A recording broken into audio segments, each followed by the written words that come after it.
Once upon a time, there was a woman popularly known as Kalu. Kalu is a professional cook, not the usual mama put. She ran a big online food delivery company. Everyone in the city knew one strange thing about Kalu. Kalu never ate her own food, not even for once. Her cooks ate, her driver ate, her customer ate, but Kalu herself never put a spoon to her lips. Some people joked about the matter, some people wondered, some said it was pride, some said it was a sign. Kalu would smile and say, I have eaten enough for a lifetime, but she had never tasted it. Kalu built a small kingdom with spoon and pots, phone rings all day, drivers rode with her logo, others blink on screen. People would type, Kalu, deliver now. People typed, Kalu, extra pepper, please. People typed, Kalu, 5 plates of jollof rice, please. Kalu had a very big office. Ledger sat like a quiet bed. She kept a list of names and likes. She wrote little notes. Uncle Obi, small salt. Mrs. Ejiro, no fish. She jots down her customers' order like her life depends on it. Her business ran like a drumbeat. She hired many people. She taught them to be quick and kind. She paid fair. She smiled in photos. She made her food look like homemade in pictures. Kalu liked the noise of others. She liked the praises. She liked people saying, this tastes like my mother's hand. She liked being remembered, but she had a fear being forgotten. She feared time. She feared lines on her hand. She feared being small in the city one day. Years back, before Kalu ran the food delivery company, when Kalu was young, she was once on a long bus trip. She had a small bag. She had a hope in her chest. She wanted to see another town. She wanted work. She wanted a fresh start. The bus was full. People slept. Some sang on the journey. The road was long and thin. The sun leaned on the window like a lazy hand. Then the bus stopped. The engine coughed and went quiet. The driver tried to start it. He pulled the lever. He hit the wheels. The bus would not move. The light on the dash winked and died. The road smelled of dust. The driver said, we will wait, but the sun went down. As the driver said again, no help is coming soon. The passengers got down. They pushed the bus. Some walked. It was late. A dark road with trees. People walked in small group. They carried what they had. They talked quietly. They made jokes to keep fear away. Kalu walked too. Her shoes were not new. Her bags bounced like a small drum. She looked for a place to sleep. Then she saw a roof, a shadow under the tree, a shape like a shell. It was an old building. A sign leaned on the building. The painting has peeled. The name on the sign were half gone. It looked like a place that once laughed a lot. It was an old abandoned restaurant. The door was open. It creaked like an old man. Inside was dark. Table laid like sleeping people. Chairs laid on their sides. The air smelled of old oil and old spices. Kalu stepped in. Her foot made a soft sound. Her breath looked white in the cool air. She saw plates stuck with dust. A blue cloth hung from a hook. A small fan had stopped and freeze in the mid-spin. In the far corner, a dark shape under a torn cloth. Kalu moved closer. Her hands were small and careful. She pulled the cloth. Then it was it, a heavy iron pot, black as midnight birds.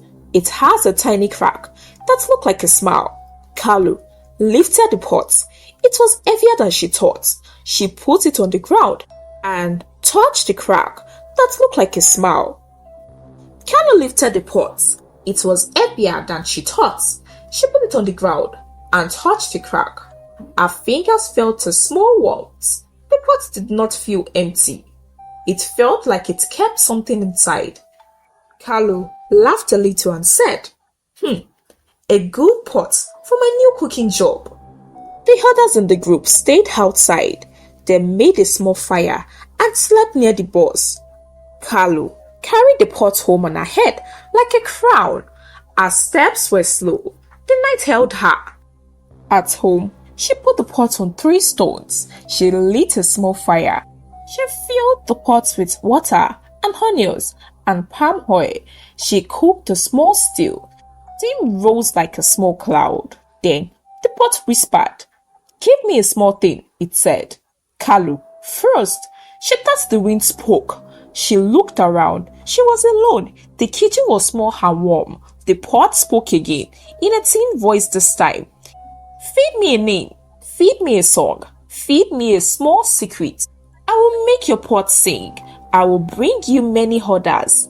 The pot said, "But remember this, never taste the stew you give others. Never eat your own food." Kalu blinked. She was young and afraid. She wanted to be known. She wanted a way out of smallness. The pot promised fast orders and a bright name on the lips of the city. She asked, "What do I give?" Her voice was small. The pot answered, "A small piece of memory and joy of your customers is enough for me." Kalu agreed to what the pot had said. The following week, Kalu started a restaurant. A stranger came to taste Kalu's soup. He smiled.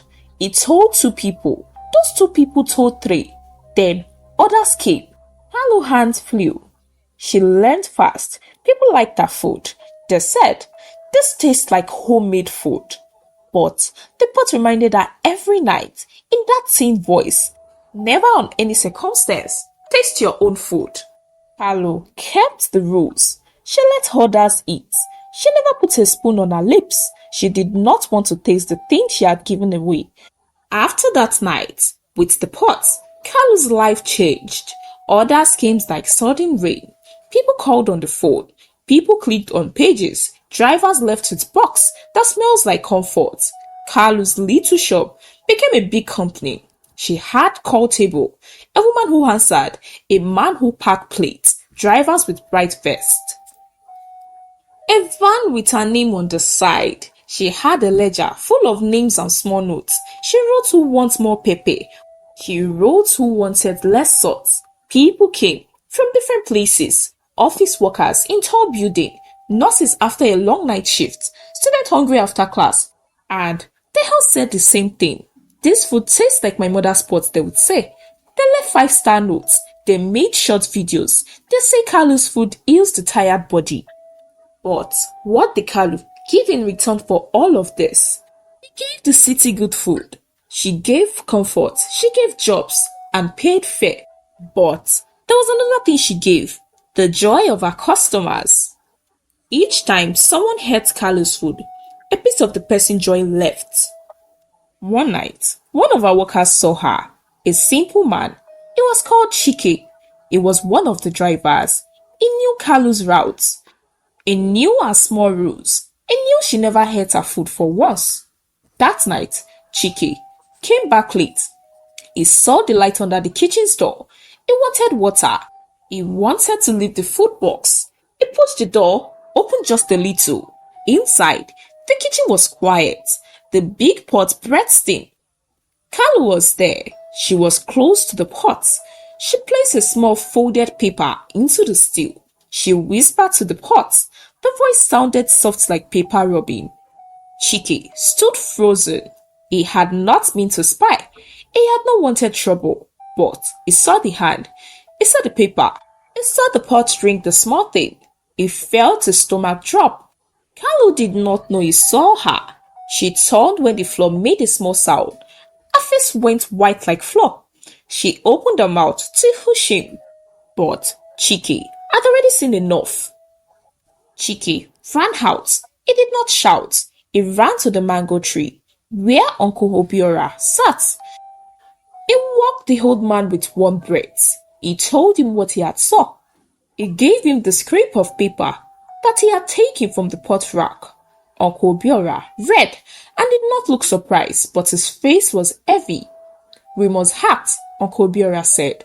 "We must call the market. We must bring Kalu to the center. The city would give justice," he said. Word spread like drum. People came with slow feet. Drivers, sellers, the customers that she has been selling to all this time. They all walked up to Kalu's shop. They found Kalu at the kitchen door. She did not run. She did not hide.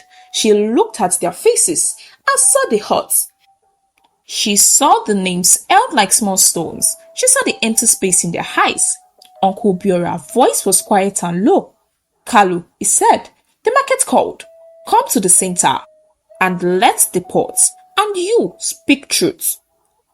Kalu's hand shook. She walked with them like a woman who had carried heavy news for a long time. Everyone gathered Kalu. Uncle Biora spoke to the crowd. He did not shout. He said, Kalu must taste what she gives. She must eat out of her own food. Kalu looked at the open plate of food that was brought from her kitchen. Her mouth was dried as they gave it to her. The people watched. Kalu, Chike said, you never ate your food. Today, you will taste what you sowed. Kalu closed her eyes. She lifted the spoon. The words seemed to slow. As she put the spoon on her lips, she tasted her food. At once, the air changed. Memories hit her like storm. They poured into her like water. Her eyes filled. She tried to speak, but the words came out broken.